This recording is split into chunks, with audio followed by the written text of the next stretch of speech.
Hi, this is Alcam. Welcome back to my channel and Happy New Year. We're now in 2022. I don't know about you, but I'm feeling 22. No more DeBazio and DeBozo. It's ever candles now. Got that off my chest. Now, one thing I want to bring up is that Let's Go Brandon phone call this parent did with Joe Biden in the NORAC service tracking down Santa. I know a lot of people were very upset about the call that ended in that, oh, you shouldn't be saying F Joe Biden in front of the... Nobody said F. Now, I understand a lot of you are upset about it. You know who you are. You doxed the guy, you threatened the guy, you did everything you can, trying to make him lose his job and all that stuff. But let me tell you something. I think this, what you guys are doing is utterly nonsense. And I'll tell you why. I'm going by my experience when I was working in New York City Transit, which by the way I worked for 33 years for them, which is more than enough. And no, I'm not going back. So 1 year out of the blue, U.S. Senator Chuck Schumer goes out of the blue and says, oh, we're concerned there's a lone wolf hiding as an employee of New York City Transit trying to kill passengers. And I'm like, what? Where he got this, we don't know.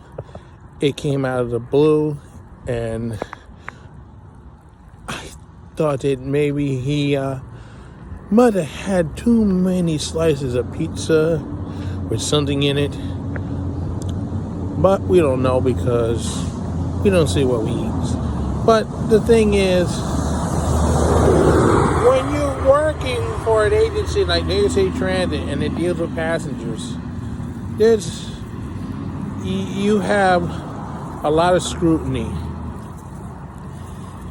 You have to go background check, interviews, other things. You got a lot of supervision hanging around. You know, it's not very lax like it was in 1991. It's a different world now. And it's saying, oh, we might have a terrorist hiding as a transit employee.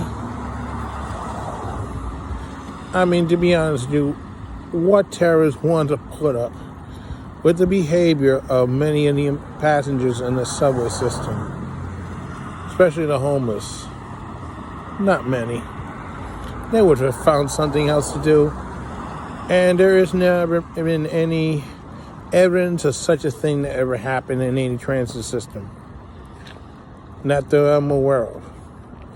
The only exemption, of course, is unfortunately the airline industry. That's, 9/11. But before then, there was another incident in Israel. Pilot wasn't responding. They're not sure the plane was taken, or not. That plane had to be shut down. You can look that up. But the fact of the matter is, we had no evidence of such a thing. And it looks bad on us because now the passengers are looking at you and saying, oh, are you a terrorist? It adds to the paranoia that is happening in that era. We already tried to overcome the 14th Street rail disaster. With passengers and the public and the media is wondering if every motorman in the system was a drunk and a crackhead. So you're complaining about a Let's Go Brandon phone call, when the reality is you had done a lot worse to the other president and you got applauded. But this person got through, and you're losing your mind. And in the first place, why didn't the White House screen these calls? Because they could have easily have bleeped it out Nobody would have heard it. That would have been the end of it. They have these mechanisms that, when people are cursing and they don't want to go through the airwaves, it gets bleeped out. It's a delay reaction. Well, I'm not sure how it's called, but, if Robert De Niro was cursing on national television, all those words will be bleep, bleep, bleep, bleep, bleep. The audience will still hear it, but not the people on TV. So that's White House's fault for not doing that. Hopefully in the future they will. But the fact is, it is ridiculous that you're thinking that Let's Go Brandon is some kind of code for terrorism, because unfortunately some people in the media had done that. They had gone to the Secret Service. They had complained to the FAA. When a pilot did it, they said it happened a second time, but I think now that person might have been saying, let's go Braves, and somebody thought, oh, let's go Brandon. And you're making a big deal out of nothing, because there's another reason why I think it's ridiculous. You keep forgetting there's an actual person that has that name, that NASCAR race driver, Brandon Brown. He's now forever a Meade because of an NBC reporter. So,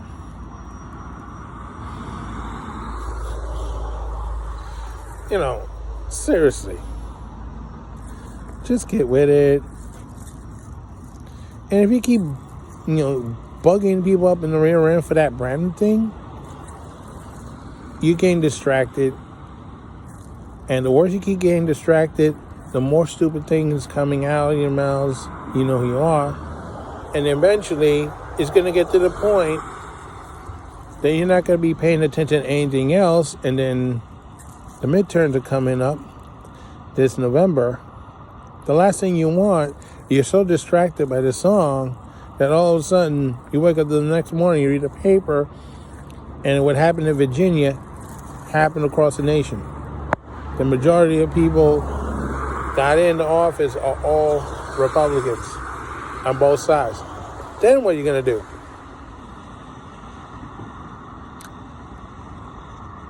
If they say keep your eyes on the prize, but if you're keeping your eyes on the prize,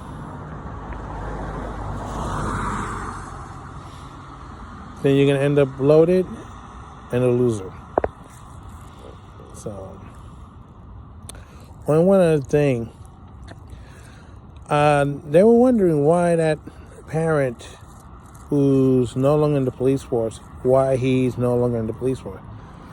The only reason you would find out if he had any police misconduct, because that they could put out in public. But if he left for other reasons, that's like personal reasons, or he just quit because he doesn't like the way the job's going and stuff like that, they're not going to put that out. Simple as that. Unless there's a misconduct thing on his record, that's all you're going to know. He left. So, this is Al Can saying so long for now, and don't forget to stop. Happy New Year. And congratulations, Eric Adams, our new mayor in New York City. Let's hope these next 4 years will be as smooth as butter, and you won't be so much undercover. Maybe you'll be hanging out with BTS too. All right. Let me shut this off. I'm kidding. It's not shutting on. Having a non-function. Okay.